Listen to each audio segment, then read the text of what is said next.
بسم اللہ الرحمن الرحیم۔ بابر ویس کے معزز ناظرین کو سلام پہنچے۔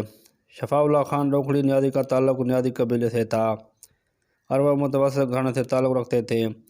1966 کو میاں والد سے 10 کلومیٹر دور بمقام روکھڑی میں پیدا ہوئے۔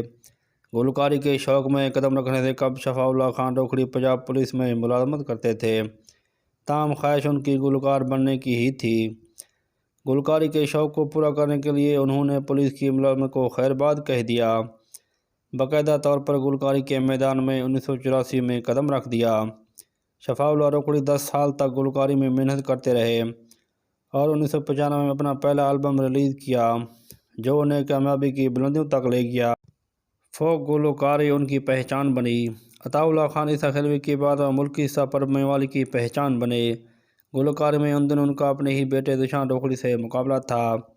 شعر افضل، عاجز، مظہر نیازی، عاجز، بھریں اعجاز، رشتہ، محمود احمد کے سینکڑوں گیت گائے جو پاکستان بھر میں مقبول ہوئے، جن میں ستی پئی نوں جگایا ماہی، آکھو سکھیو، آ مل ڈھولا، جی میں شالا دل جانی شامل ہیں۔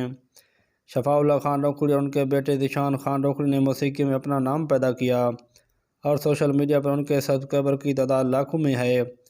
شفاء اللہ خان روکھڑی کے یوٹیوب پر 1.78 ملین سبسکرائبر ہیں، جن سے اندازہ لگایا جا سکتا ہے کہ وہ سرائیکی سے محبت کرنے والے لوگوں میں کس قدر مقبول تھے۔